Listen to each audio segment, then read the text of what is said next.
Bonjour à tous, je suis ravie d'être avec vous ce matin. Donc moi je vais vous parler d'Idebus. Idebus c'est un nouvel opérateur européen de transport longue distance en autocar, comme son nom l'indique. C'est une offre de la SNCF et notre but à travers Idebus, c'est de répondre à un besoin très concret de mobilité auprès des Européens et notamment répondre avec une alternative à la voiture. Comme vous l'avez probablement déjà vu, on assiste aujourd'hui à une explosion, par exemple, du covoiturage, qui est aussi une alternative à la voiture. Et donc, il nous a semblé important de répondre à ce besoin, d'autant plus que le marché de l'autocar longue distance est un marché qui est en train de s'ouvrir et de se développer en Europe. Alors, en deux mots, l'offre, c'est des liaisons européennes. Donc un autocar, chez nous, c'est 48 places. C'est équipé de Wi-Fi, de prises électriques, il y a des toilettes.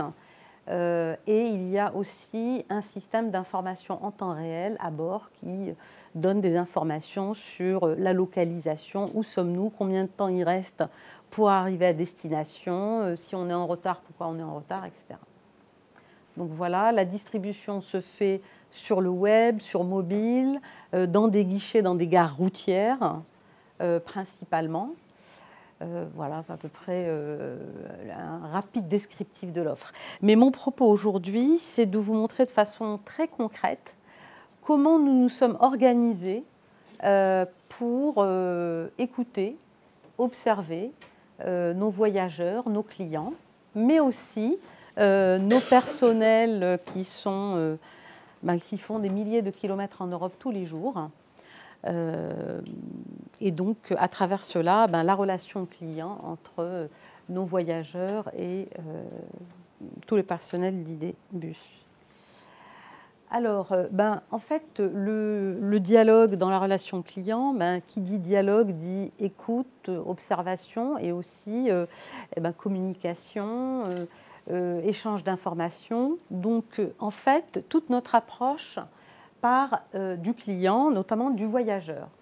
Et en fait, nous avons un capteur privilégié qui est nos capitaines. Nos capitaines, c'est les conducteurs qui accueillent, et qui informent et qui prennent soin des voyageurs. Et donc, ça, c'est un capteur qu'on privilégie énormément. Nous avons d'autres capteurs à travers les réseaux sociaux, à travers les enquêtes de satisfaction. Donc, on a mis en place un certain nombre de capteurs et on émet des informations et on communique vers nos clients à travers plusieurs médias. Donc, en fait, tous nos capitaines sont munis de smartphones sur lesquels, à chaque départ, ils ont une information détaillée des voyageurs. Donc, c'est monsieur ou madame un tel, elle a tel âge, la personne part de tel point, Paris-Bercy à Londres, par exemple, et elle a acheté son billet à tel endroit ou sur idebus.com. Donc ça, c'est déjà des premières informations importantes dont dispose le capitaine. Si éventuellement le client a contacté par exemple le service client avant, eh bien cette information sera aussi sur le smartphone du capitaine. Donc là, est-ce qu'on a les... Voilà. Déjà partage d'informations.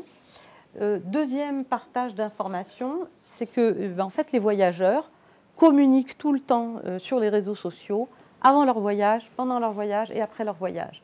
Et donc, nous avons des community managers qui vont participer ou juste écouter ces conversations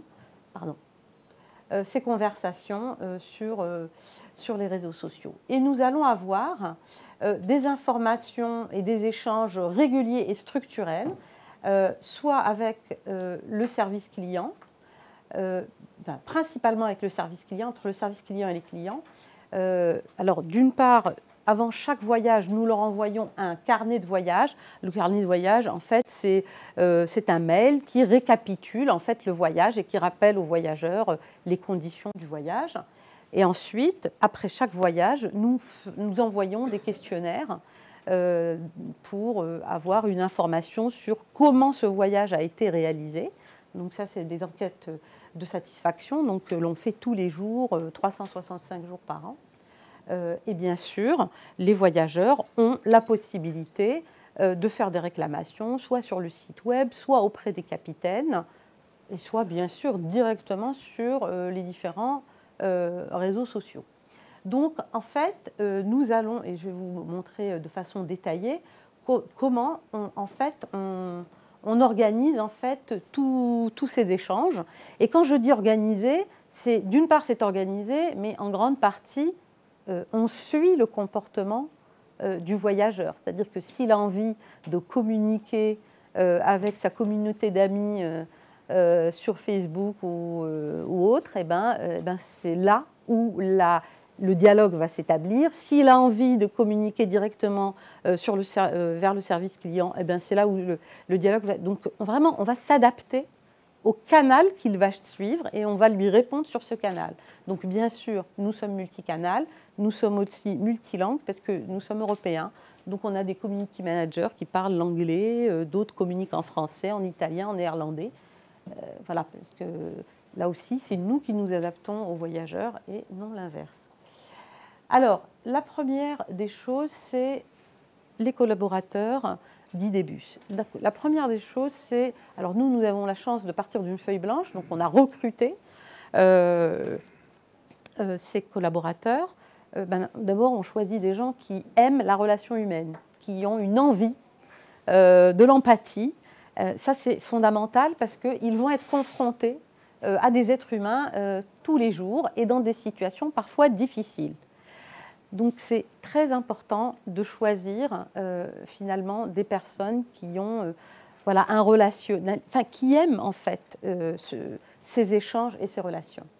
Et ça, c'est valable pour nos collaborateurs, mais c'est aussi valable dans le choix de nos prestataires. Par exemple, dans les gares, nous avons des agents d'escale, eh bien, nous allons demander, donc ça c'est une prestation qui nous est fournie par un prestataire, donc là aussi on va être très vigilant par rapport au profil des personnes, parce que plus la relation va être facile à installer, plus on va pouvoir comprendre la situation du voyageur et mieux lui répondre.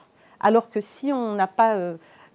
si la relation est bloquée, eh bien, on ne va pas pouvoir capter les situations conflictuelles, difficiles, et on ne va pas pouvoir répondre et faire évoluer notre service. Alors, il en est de même. Alors, pour les guichets, on forme, on donne de l'information aux vendeurs, et là aussi, on va capter de l'information au niveau des vendeurs. Et puis, tout à l'heure, vous avez vu un terme qui s'appelle la base care. Care comme prendre soin en anglais. Et donc, cette base, c'est des personnes chez nous qui travaillent donc 7 jours sur 7, 365 jours par an. Et en fait, c'est un lieu de supervision des trafics en Europe. Mais en fait, ils font beaucoup plus que la supervision du trafic.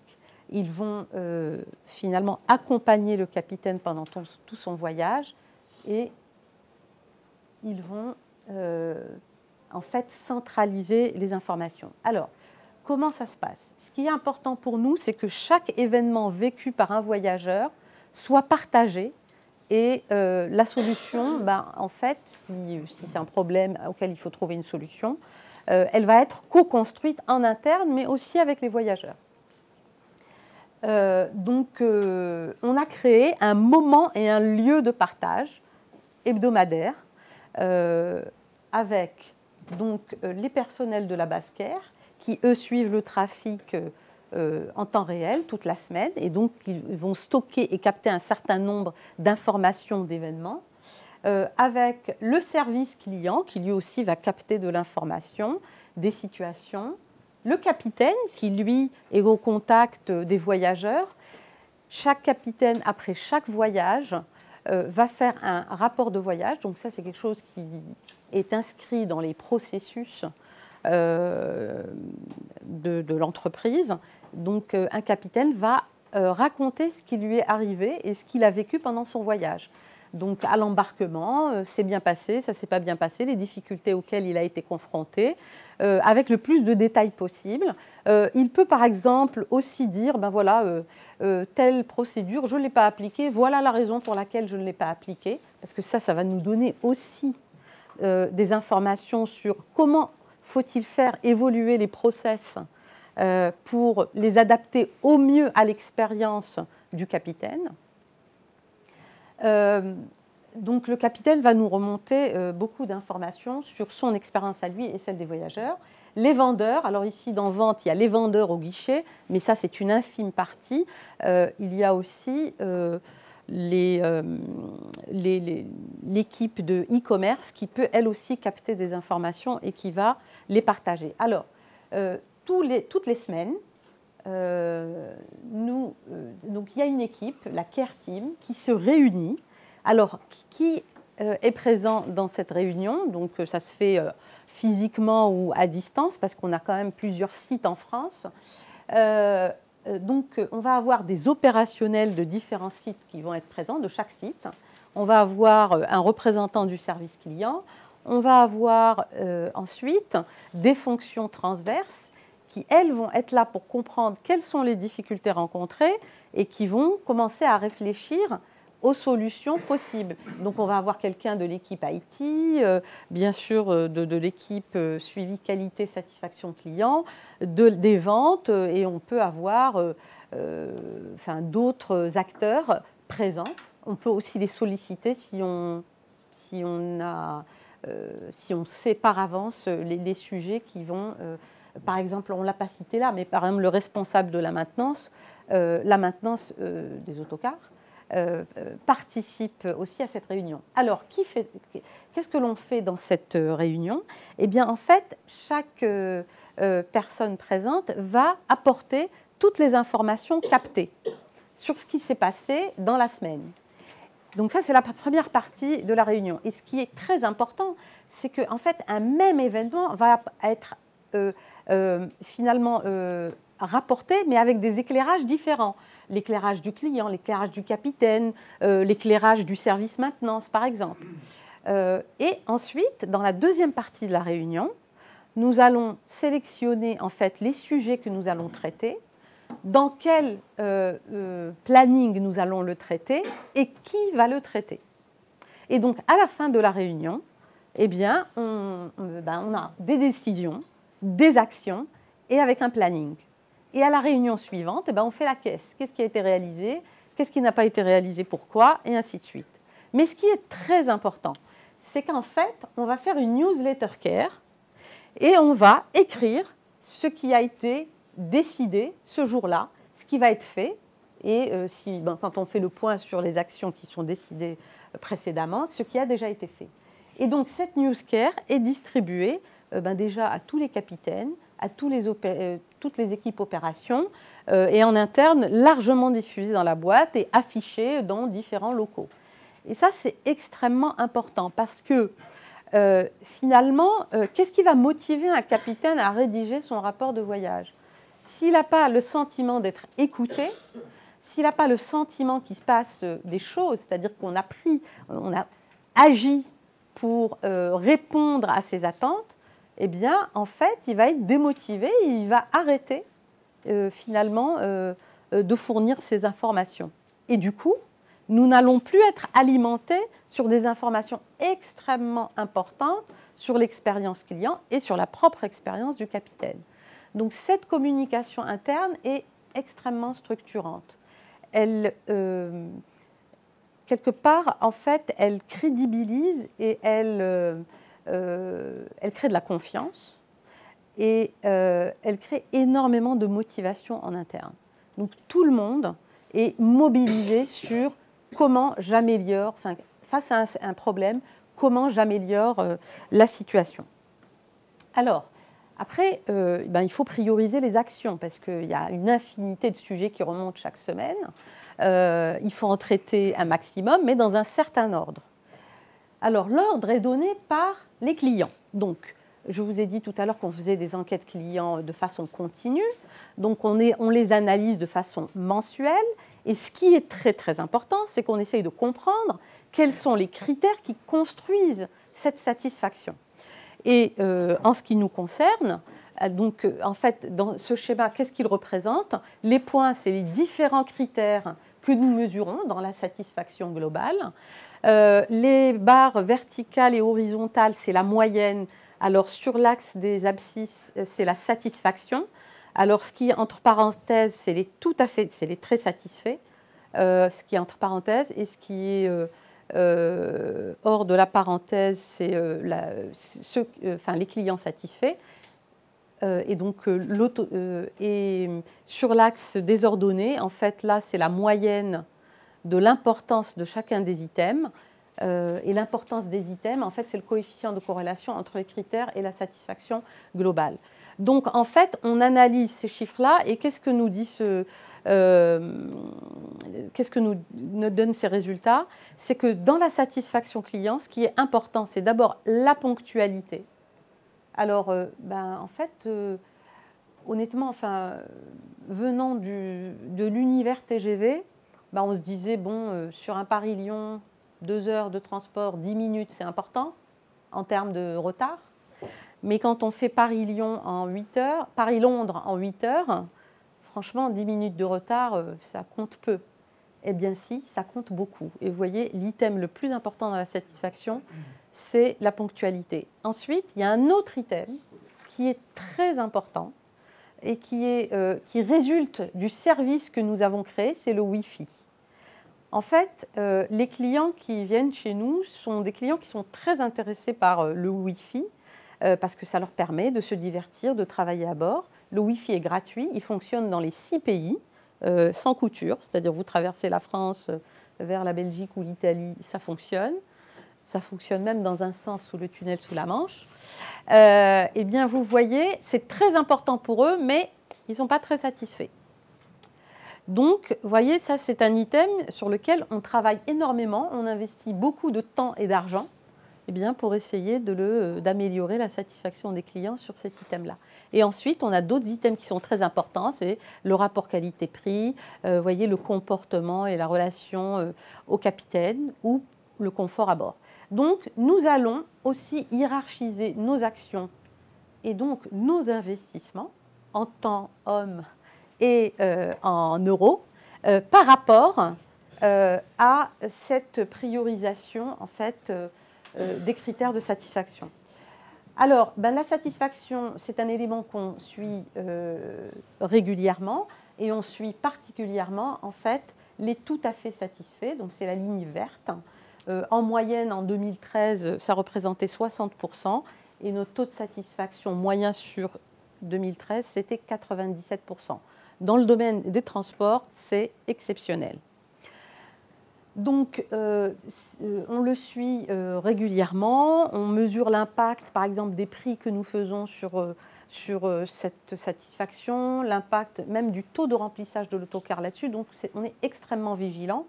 Alors pourquoi? Parce qu'en fait, les clients très satisfaits vont parler de leur satisfaction et du service et vont finalement recommander. Et puis, les moins satisfaits, en fait, ça va être des détracteurs qui vont, eux, parler en négatif. Donc, ce que l'on mesure chaque mois, c'est le Net Promoting Score, qui est en fait le nombre de promoteurs moins le nombre de détracteurs.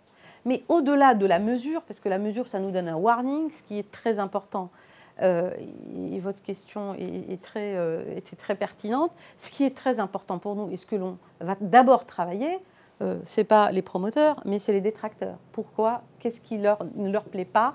Qu'est-ce qui a été négatif dans leur expérience? Et c'est comme ça que l'on va améliorer le service. Par exemple, sur le Wi-Fi, on a fait des groupes avec les voyageurs pour comprendre concrètement c'est quoi leur attente, au-delà que ça soit permanent et gratuit. Et puis, on a redesigné le service par rapport à leurs attentes et en même temps, aussi, on leur a expliqué, quand il y a des trous dans le réseau, on a beau avoir toute la bande passante que l'on souhaite, quand il n'y a pas suffisamment d'antennes, il n'y a pas suffisamment d'antennes. Et ça, on subit comme n'importe quel autre opérateur, par exemple. Et donc ça, c'est extrêmement important pour faire évoluer notre service et l'ajuster au mieux par rapport aux besoins des clients.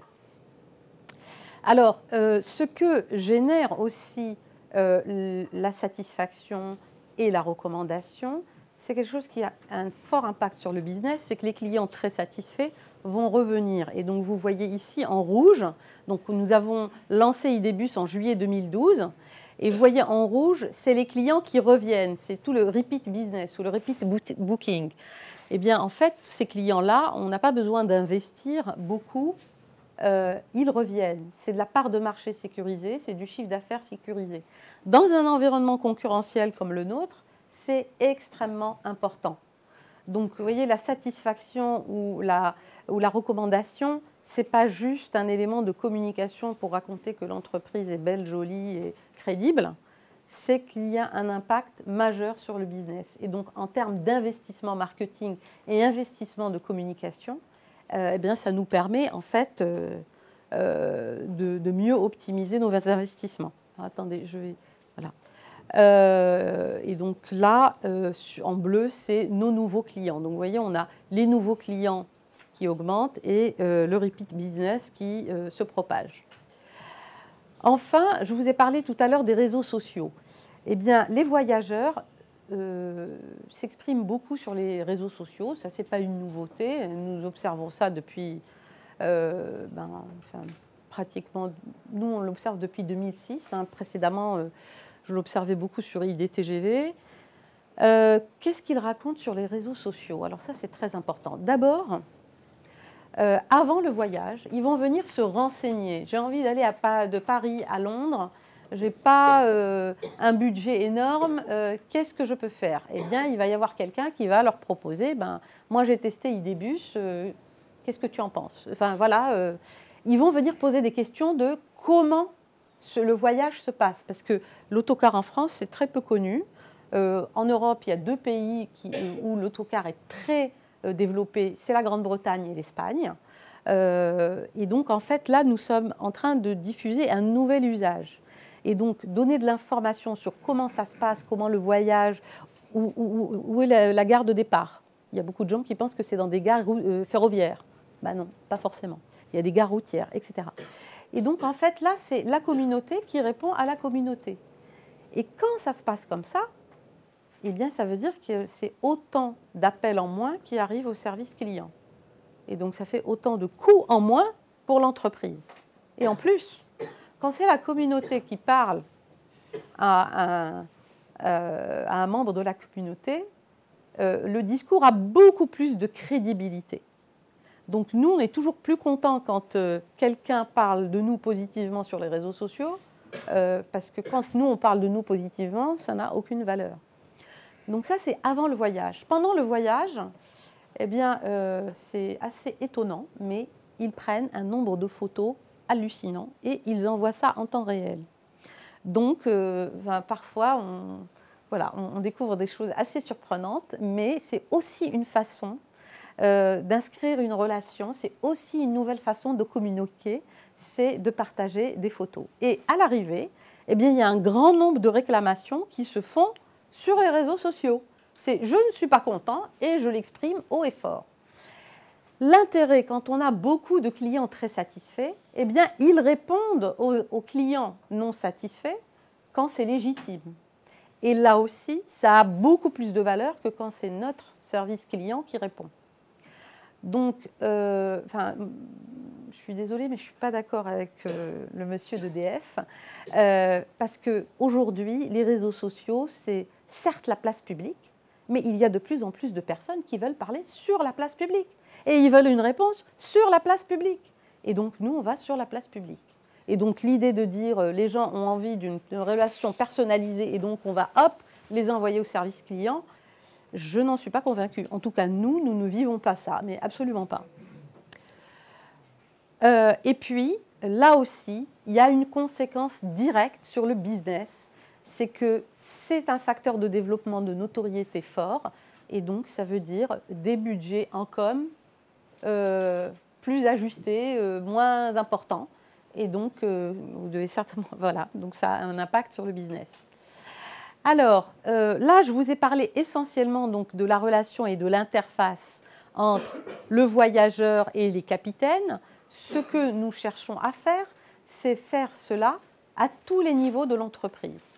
Donc, moi, en tant que directrice générale, je travaille avec mon comité de direction de la même façon. C'est écoute des besoins, solutions que l'on va définir en coproduction tous ensemble. Et ce que l'on se cherche à faire, c'est, eh bien, en fait, entre faire la même chose avec eh bien, en fait, les managers de proximité, donc les managers des capitaines, et aussi le management intermédiaire dans les équipes fonctionnelles. Alors, eh bien, en fait, quelque part, c'est un peu là où on a la plus grande difficulté et où c'est beaucoup plus lent. Il est beaucoup plus lent à mettre à installer en fait finalement cette relation client, puisque les uns les autres sont des clients internes et sont les clients des uns des autres. Alors, je voulais vous parler des lieux. Quand on parle de relations, eh bien, en fait, un lieu est propice aux relations ou pas. Vous voyez, par exemple, dans un autocar ou dans un train ou dans un avion, le fait que les voyageurs soient en rang d'oignons les uns derrière les autres, ce n'est pas du tout propice à la communication. Et donc, parfois, ils vont être dans l'autocar et ils vont se parler entre eux via les réseaux sociaux. Parce que c'est plus... Voilà, ça se passe mieux comme ça. Donc, de la même façon, en interne dans la boîte, nous sommes très, très vigilants sur les lieux, les salles de réunion, les lieux de repos, parce qu'en fait, c'est des lieux où on va échanger beaucoup d'informations. C'est une information hyper riche, hyper utile. Et donc, on va veiller à cet espace pour que les gens s'y sentent bien et aient envie de communiquer et d'échanger entre eux. Alors, que dire d'autre sur le... Et bien sûr, c'est ce care management que l'on développe au sein de l'entreprise et avec les clients, eh bien, on essaye de le développer aussi avec nos fournisseurs, avec nos sous-traitants et avec notre actionnaire. Voilà. Donc, bon, ça c'est en fait ce que je voulais montrer là, c'est que lorsque l'on s'intéresse au parcours client, donc à tout son parcours, de la préparation du voyage, de l'achat jusqu'à l'arrivée et éventuellement à l'après-vente, eh bien en fait, on fait exactement la même chose pour les capitaines. Donc on va s'intéresser de près à dans quel hôtel il va dormir, comment sont les chambres, insonorisées ou pas, etc. En fait, prendre soin des capitaines, c'est prendre soin des clients. C'est extrêmement important pour nous. C'est qu'en fait, on part du principe qu'un être humain ne peut pas bien s'occuper d'autres êtres humains si lui-même, si on ne s'occupe pas aussi correctement de lui correctement. Donc, pour nous, alors je rappelle souvent une pub de Danone, vous savez, quand ils ont lancé Biofidus, enfin Activia, ils disaient ce qui se passe à l'intérieur se voit à l'extérieur. Ben, nous croyons fondamentalement à ça. Donc, le travail interne de management est fondamental. Voilà, dernier point, on fait des enquêtes de satisfaction interne de façon régulière. Et là aussi, on va identifier les points de satisfaction, les points d'insatisfaction, et on va aussi définir des plans d'action pour réduire les insatisfactions et répondre aux besoins de nos collaborateurs. Merci. Et donc, je suis à votre disposition pour les questions. Merci pour cette nouvelle contribution. On retrouve un certain nombre de principes qui sont les vôtres depuis longtemps, notamment cette application, cet engagement des personnels avec cette idée défendue depuis des années qui sont que dans les services, si nos personnels sont heureux, on maximise les chances d'avoir des clients heureux, alors que s'ils sont malheureux, c'est très difficile d'arriver à ça se voit. communiquer. Ça se voit et ça se voit trop. Alors, je crois que vous êtes effectivement, vous avez une contrainte également, donc contrairement à nos habitudes qui sont de bloquer les questions à la fin, on fait les questions cette fois-ci après chaque intervention de manière à tenir compte des impératifs de chacun. Merci. Bonjour, Jacques Berman, consultant identité d'entreprise. On ne voit pas vos bus? Alors, ou je ne les ai pas vus. Et je regrette de ne pas les avoir vus là, sur la présentation aussi, éventuellement. D'accord. Alors, bon, enfin, j'ai voulu faire... c'était pas vraiment une présentation commerciale. Donc, moi, ce qui m'intéressait, c'est un peu notre credo et vous le faire partager. Nos bus, en fait, ils sont beaucoup sur la A1 vers Bruxelles, Amsterdam, Londres, sur la A6 vers Milan, entre Lyon et Barcelone. Donc, vous voyez, ils sont entre Amsterdam et Barcelone et entre Londres et Milan. Donc, on ne les voit pas dans les centres-villes, et heureusement d'ailleurs. Les gares routières sont proches des réseaux autoroutiers, sont dans les centres-villes, mais assez excentrés. Par exemple, à Paris, la gare routière d'où l'on part, c'est Paris-Bercy. Donc, vous voyez, c'est normal que vous ne les voyez pas dans Paris intramuros, par exemple. Donc, ne pollue pas les centres-villes. Quelle est la flotte? Qu'est-ce que ça représente? Aujourd'hui, on a 46 véhicules.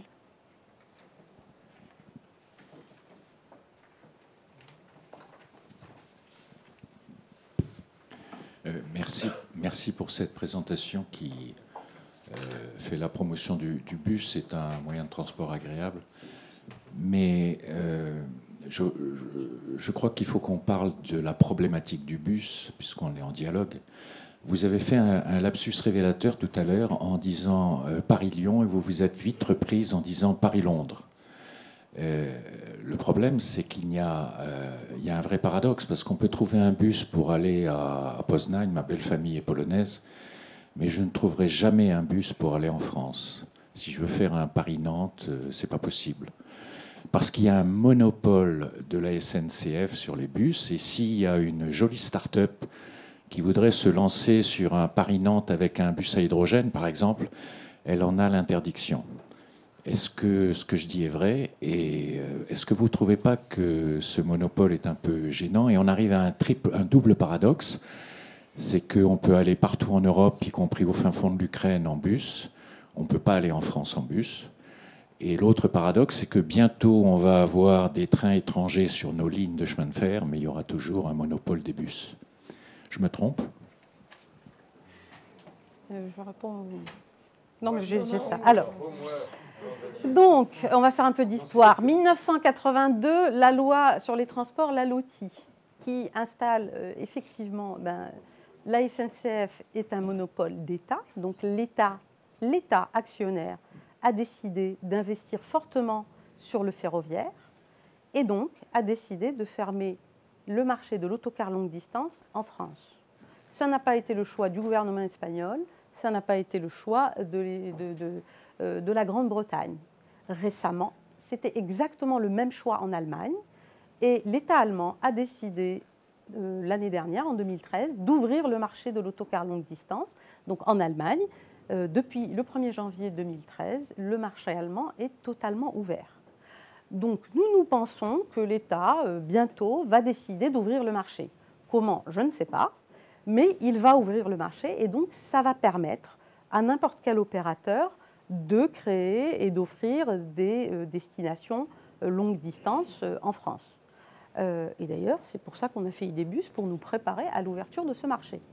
Donc ça, c'est le premier. Donc, moi, je suis convaincue que l'autocar est une réponse nécessaire, parce qu'aujourd'hui en France, et ce n'est pas propre à la France, c'est-à-dire que l'Europe, majoritairement, a une culture ferroviaire très très forte, et que l'autocar est très très peu implanté en Europe. Quand vous allez aux États-Unis, en Amérique latine ou en Asie, l'autocar est le premier mode de déplacement des populations. C'est le premier mode. Donc nous pensons qu'il faut le développer parce que ça permet une alternative à la voiture, comme je vous l'ai dit tout à l'heure, mais ça permet aussi une alternative au train. Et puis ça permet d'avoir une gamme et un choix très large.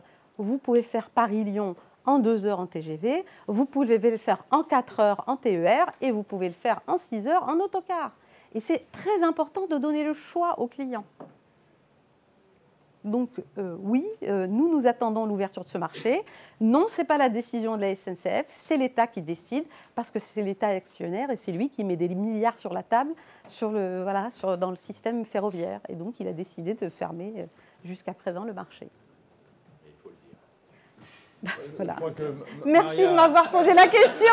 Maria Arty, dans ses, Mais dans je ses milite dans ce sens responsabilités et voilà, successives, j'en parle souvent. a toujours montré une appétence à jouer le jeu de la compétition et de la Mais concurrence. oui, mais parce que la Et meilleure façon de répondre au voilà. marché, c'est justement ça. Et au sein de la SNCF, on en a pleinement conscience, mais ce n'est pas nous qui décidons. D'autres questions ?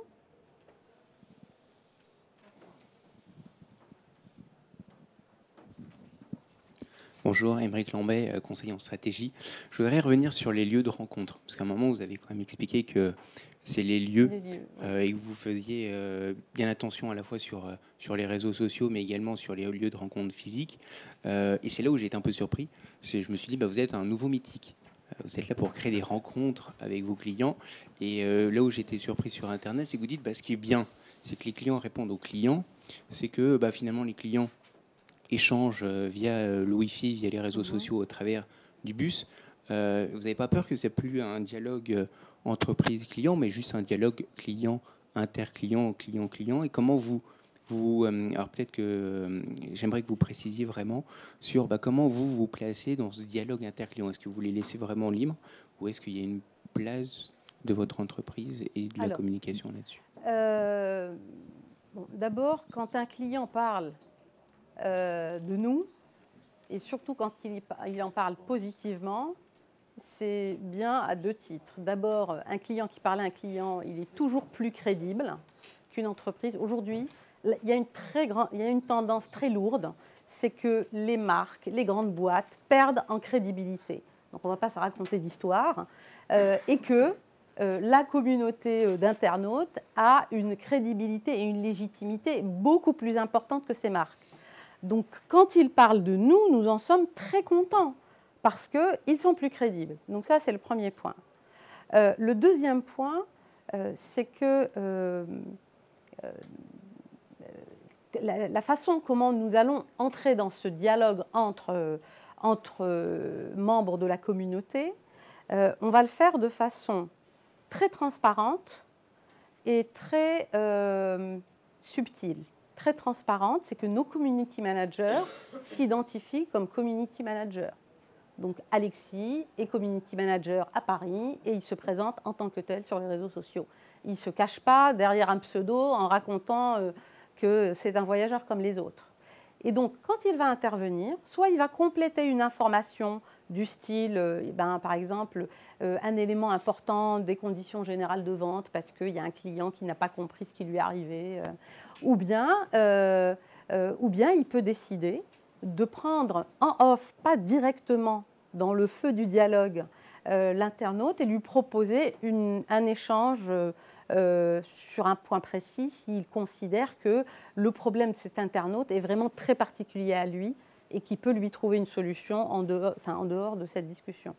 Donc, c'est très transparent et ils ont la possibilité d'être... Alors, il y a aussi un autre élément, au-delà du fait qu'ils peuvent choisir de répondre sur la place publique ou proposer une discussion à l'extérieur de la place publique. Les community managers sont vraiment au centre de l'organisation. C'est-à-dire qu'ils connaissent comment fonctionne la boîte, ils ont toutes les informations sur les événements opérationnels de la boîte, du style le tunnel sous la Manche est fermé, ça désorganise tout le trafic.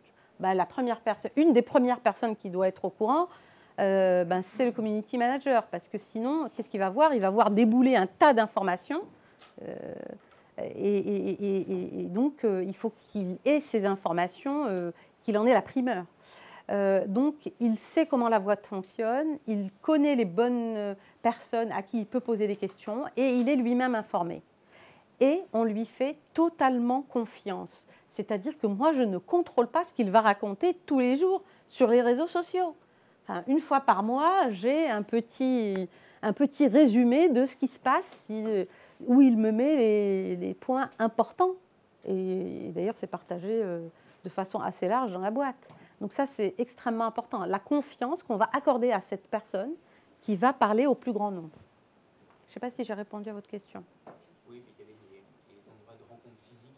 Alors, les lieux de rencontre, donc d'abord, c'est des lieux de rencontre internes dans la boîte. Donc, en fait, moi, ce que j'ai toujours constaté, c'est qu'il y avait souvent une rupture entre les gens qui s'occupaient de façon théorique du client, les services clients, les services marketing, et les gens qui se coltinaient le client au quotidien, les équipes opérationnelles. Donc, j'ai toujours essayé de mélanger tout ça. Donc, par exemple, nous avons un dépôt en Île-de-France, et bien, toute l'équipe commerciale est au dépôt.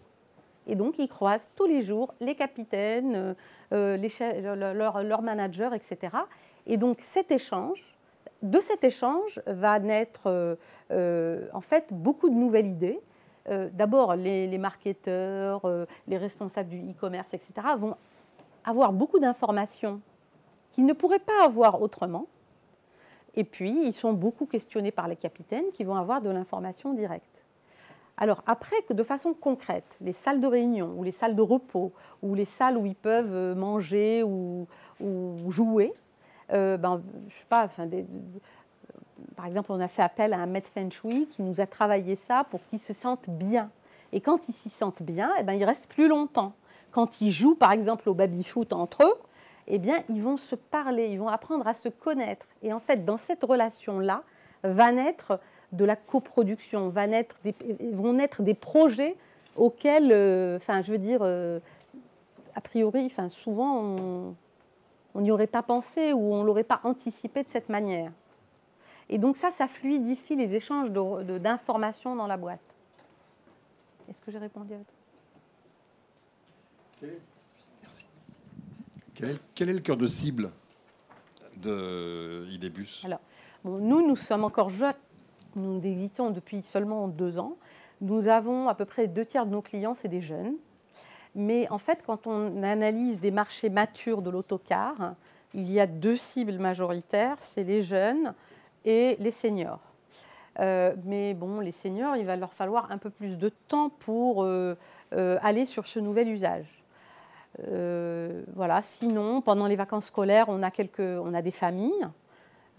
Voilà. C'est majoritairement les... Je viens de me connecter sur votre site et je vois que vous faites du Lyon-Nîmes, Lyon-Montpellier et du Paris-Lyon. Oui. Alors, donc, la loi aujourd'hui, le marché est ouvert de façon très partielle. C'est-à-dire qu'il y a une loi européenne qui dit que sur les liaisons internationales, on a le droit de faire du cabotage. Le cabotage, c'est la possibilité de s'arrêter dans un même pays entre 2 arrêts consécutifs, mais que le trafic généré par le cabotage doit être inférieur à 50% du trafic généré sur la liaison internationale. C'est-à-dire que je ne peux vendre du Lyon-Montpellier que si je fais du Lyon-Barcelone. Et je ne peux pas transporter plus de... Lyon-Montpellier ne peut être que la moitié de mon trafic total. Donc vous voyez, pour un pays comme la France, pour l'instant, c'est des quantités infinitésimales, parce que on fait 2 Lyon-Barcelone par jour. À raison de 48 places par autocar, ça ne fait pas beaucoup. Donc du Lyon-Montpellier, ça fait encore moins. Donc ce qui est important pour répondre au marché français, c'est que le marché français s'ouvre. Voyez, donc aujourd'hui, plus de 90% de notre business est international. Hein. On fait du Paris-Lyon, on fait du Paris-Lille, mais c'est vraiment infinitésimal. D'autres questions ? 47 places, ça ne me paraît pas beaucoup. 48, oui. 48, Ouais, c'est pas beaucoup. Pas beaucoup. C'est quoi le déterminant du choix ? En fait, nous avons choisi un positionnement plutôt premium. Aujourd'hui, la plupart des opérateurs en Europe sont vraiment des opérateurs low cost, où ils vont tasser, bien serrer les voyageurs et ils vont faire appel à de la main-d'œuvre d'Europe de l'Est ou espagnole pour baisser le coût de production. Donc nous recrutons tous nos capitaines en France. Bien sûr, on leur demande de parler plusieurs langues, mais ils sont recrutés dans différentes villes en France. Et nous avons décidé d'offrir un niveau de confort supérieur et un niveau de service supérieur. Donc, on a décidé, pourquoi 48 places ? Parce que dans un autocar de 13 mètres, ça donne un pas de siège suffisamment confortable pour voyager de longues heures et aussi pour dormir, parce que vous pouvez incliner les sièges et vous allonger un peu pour dormir. Le nombre de places normales, c'est 60, c'est ça ? Dans un 13 mètres, vous pouvez aller jusqu'à 54. Voilà. Après, il y a des autocars plus longs, vous pouvez aller, oui, beaucoup plus. Scolaire, c'est 75. Ouais, mais enfin, c'est encore plus long. Donc voilà, donc ce n'est pas du tout les autocars que vous avez pu connaître dans votre enfance, enfin, les autocars pour aller à la piscine le mercredi ou en colonie de vacances. C'est beaucoup plus confortable. Eh bien, écoutez, merci beaucoup. Merci à vous. Merci.